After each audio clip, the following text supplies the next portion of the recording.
What's good, everybody? It's your boy Ropes. So this is my spoiler-filled review of Avengers: Infinity War, Part One. Okay, because whatever they told you, they kind of spoiled it at the beginning when they announced this film, because they announced it as Part One and Part Two. Then later on, they went ahead and changed it because they didn't want people to think that they were getting a half a movie. Because some people might say, you know what, I'm just gonna just wait for the second movie to come out.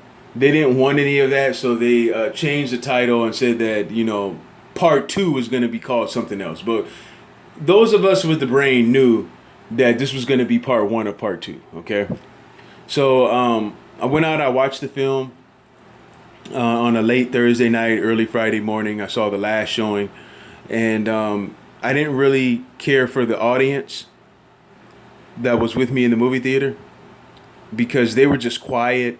They didn't laugh at any jokes. I mean, it was almost like they were there. I might as well have just been watching this shit by myself. You know what I'm saying? That's what it felt like.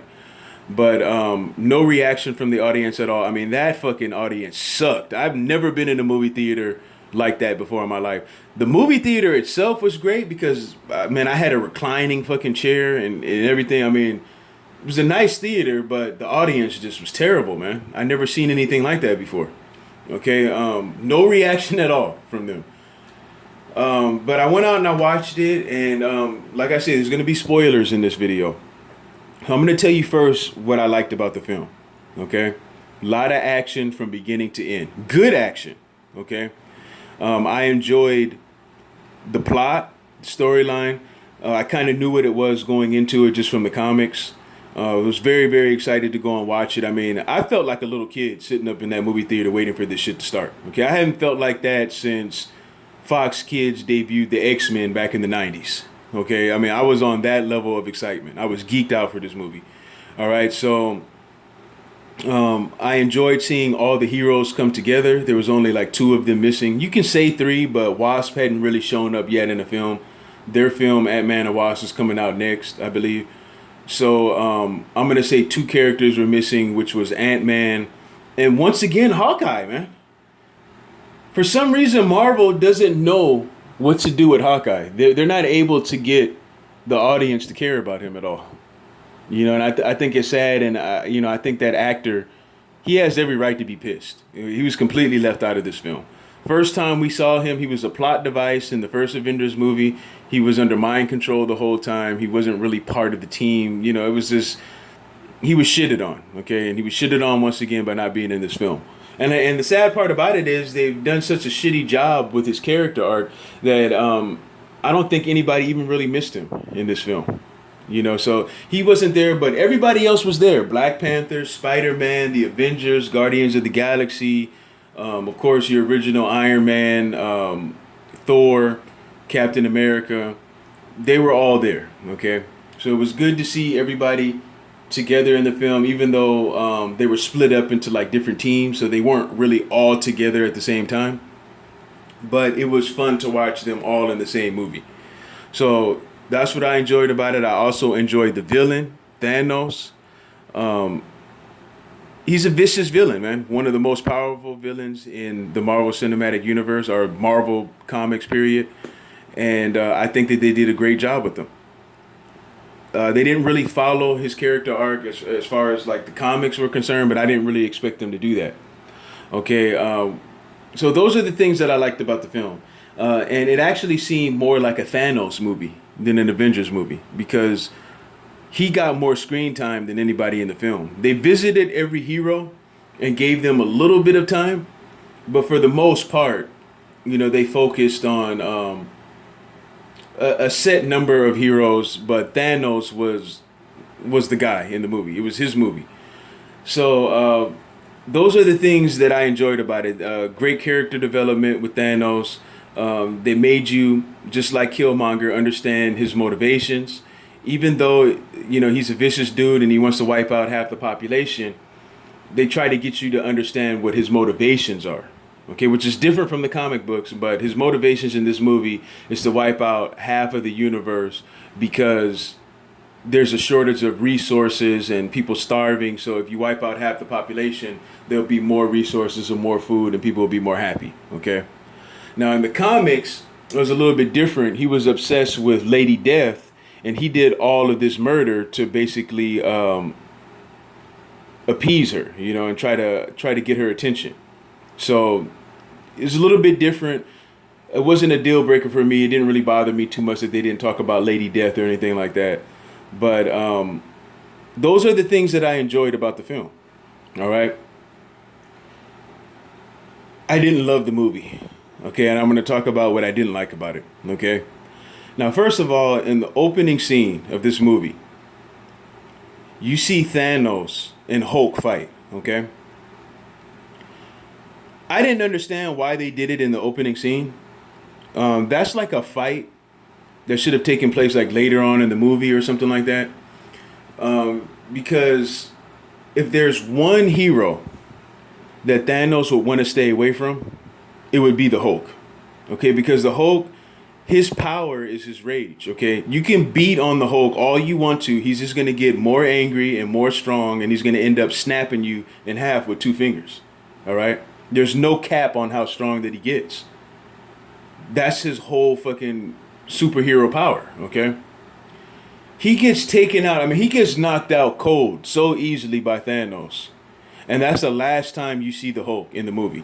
Bruce Banner is in the movie throughout it, but he was trying to channel the Hulk, and the Hulk became a pussy in this movie. He was scared to come out. There were several times where Bruce were trying to channel the Hulk to come out, and the Hulk actually halfway came out and was like, no, and went back in. He was a pussy for the entire movie. All right.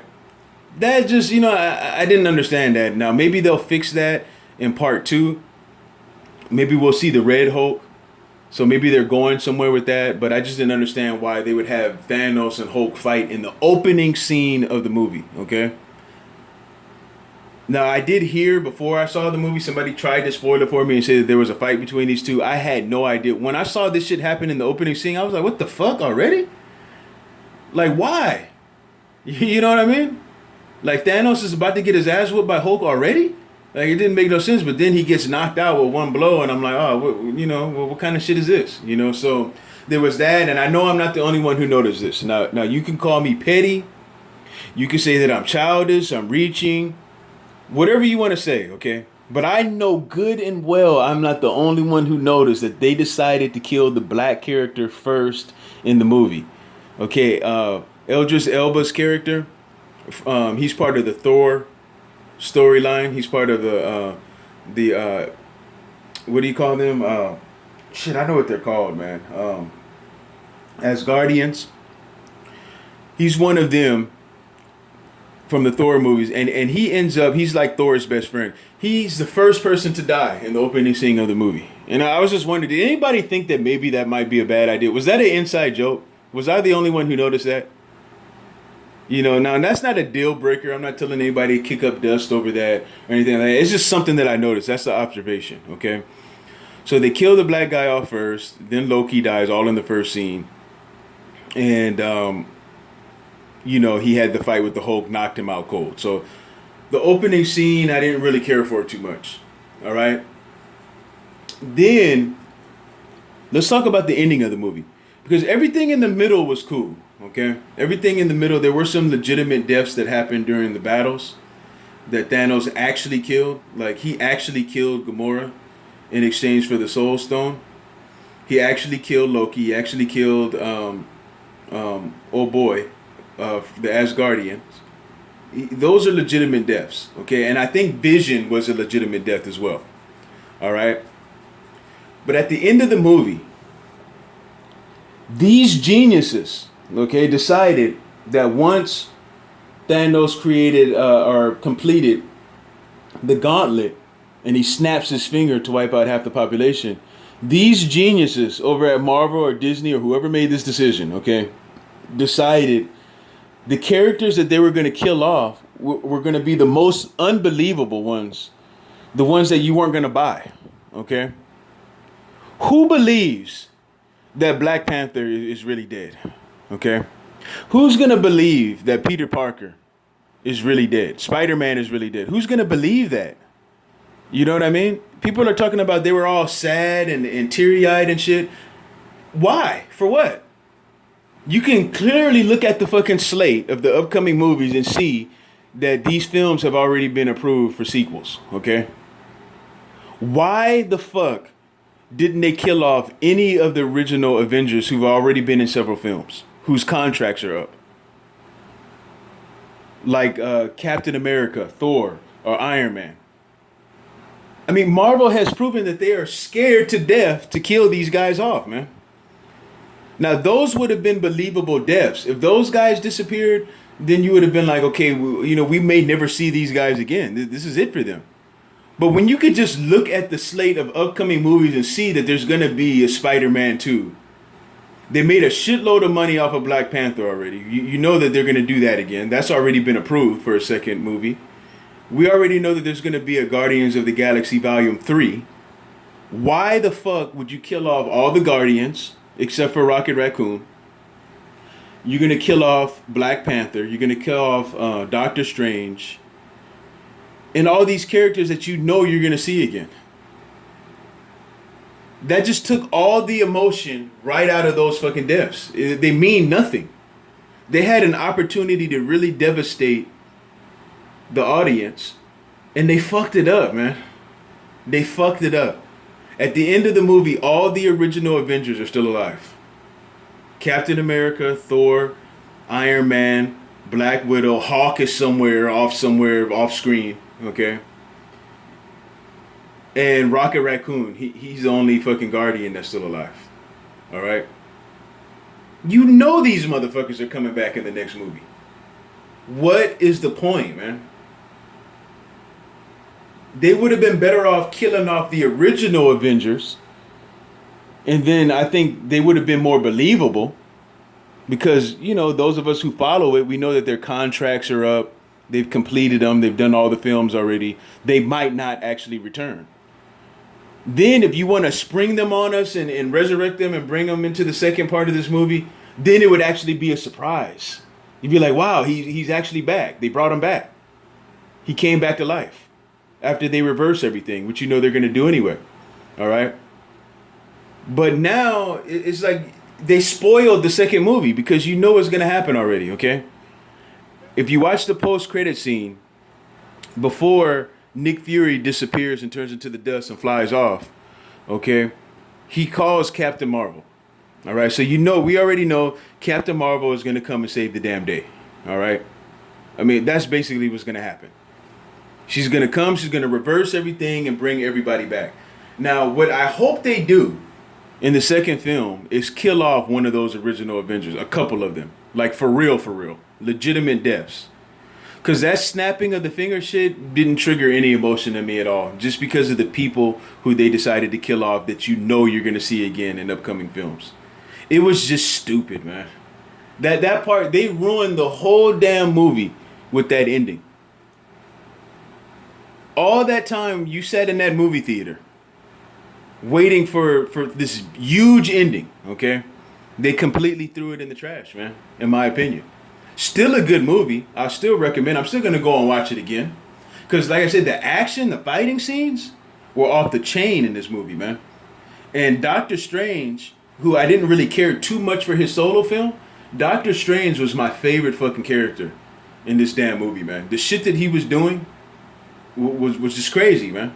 Like, he would create like one of those portal holes and send the fucking villain through it, and then open up another one and have Iron Man come through, kick the motherfucker in the head, and go through another hole back to another world and shit. Like, that shit was crazy to me, man.